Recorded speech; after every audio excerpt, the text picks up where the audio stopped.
Hi, I'm DebDedrick, High Performance Life and Business Coach, here with your daily tip on how to improve your life or business. And today's tip is how to provide better customer service, because I've noticed it's not a there's not a proven formula, but I kind of tried to throw one together for you to kind of think through where your customer service might be missing. Because here at my shop, as we've gone through our quality program, we've had to use processes to implement our quality program. I know that sounds really kind of complicated, because it is complicated. So thank you so much for joining me today on Turnaround Thursday and how to provide better service to your customers. Because in this day and age, when people are really competing for customers, you need to think about what kind of service are you providing, and are there holes in your service? Are there areas where you could improve? And remember, customer service is about relationships and not about rushing through it. For instance, today I got a phone call. We answer our phone calls. They don't go to voicemail. I picked up the phone call. Yes, I'm the owner. Yes, I pick up the phone here. And it was a salesperson, and the salesperson asked me if I was looking for funding. And I said I was not looking for funding at this time. And he completely ignored what I said. That's your number one mistake. Do not ignore what your customers are saying to you. If you ignore your customers' requests or interrupt them or overtalk them, that's disrespectful to them, and they're not going to like it. I hung up on him because he obviously is not trained in sales. So number one, your customer service, better service, listen to your customers, don't interrupt your customers, and answer their objections calmly, because you're listening to them, you're problem solving for them, you're asking for them, you're asking them for problems that they're having, and you're dealing with it. You know, if your customers come into your shop, they're looking for help. So I'm going to go on, and this is a little more complicated. You're going to identify problems and to create a process, you need to outline and stream it. And so use it, get a whiteboard, get a piece of paper and a pencil, but create a process flow map, and think this through with your team, think this through with yourself. Okay, if my customer is walking in my door, how am I going to greet them? How am I going to serve them? How am I going to provide them with the products that they need? How are they going to pay me for these? How am I going to follow up with them? How are they going to be delivered? That is the process. So thinking this through your team, figure out where you are in your shop right now, where maybe you are losing time.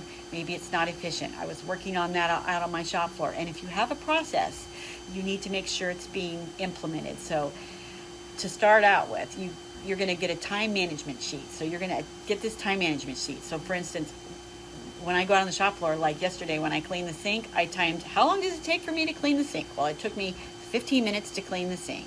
That's 15 minutes out of my 8-hour day. So that's what I'm talking about. You're processing, you're attaching time values to what you're doing. You're not just kind of randomly thinking it through. So your primary goal to providing better service to your customers is, remember, most processes are not lean, and they're not thought out, and they're not probably the most efficient.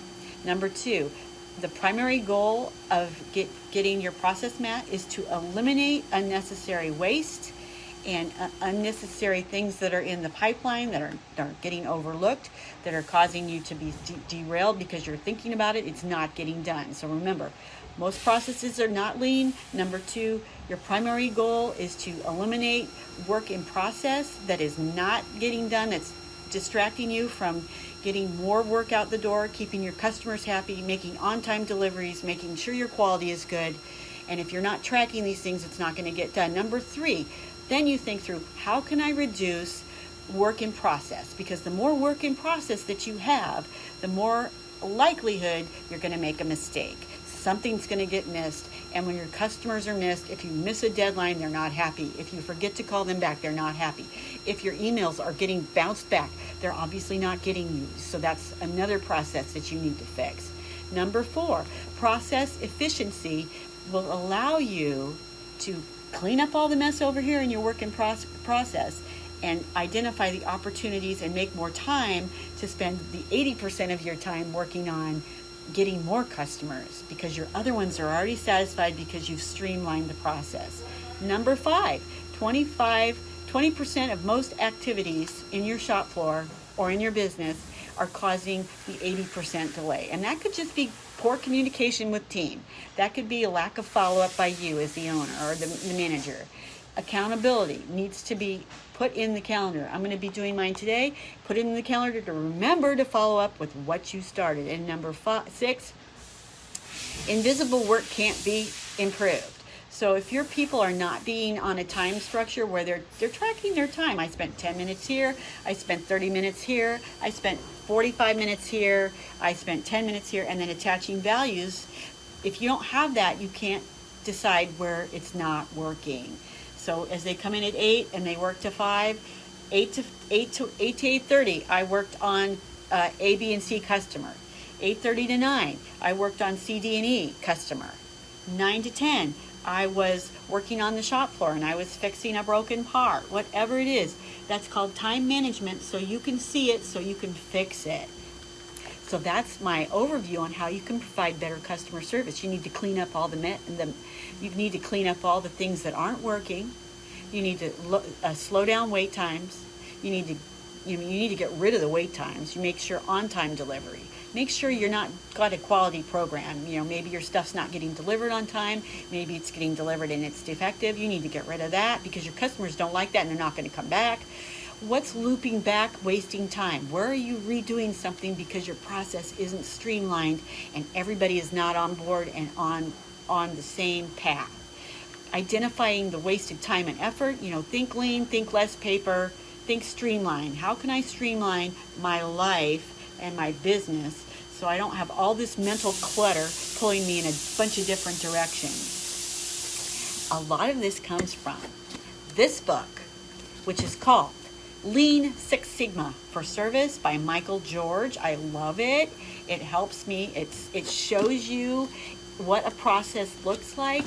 It helps you think through a very difficult process of thinking through a process and then attaching value to each one of your processes, attaching who is with the process, how much time the process can take, where it's fallen off the tracks, where you can fix it, so you can tweak it, so you can come out swinging, offering really good customer service. Thank you so much for joining me today on Turnaround Thursday, where it's my mission to give you tools, tips, and strategies to help you create a happier life, build a stronger business and career, and leave a legacy for family. And remember, staying calm with your team and modeling is the best way to get it done. Don't just delegate and forget it. You need to get out there. You need to show them the way. I don't care what you've been told. The leader has to lead, and the leader gets in there and gets dirty. Yes, I go and I still clean my bathrooms, and there's nothing wrong with that. And also, yes, I'll pick a broom up on my shop floor and I will clean and mop. Why not? What's the harm? You want a good place, you got to make it happen. Thank you so much for joining me today. I'll see you tomorrow, and happy Friday.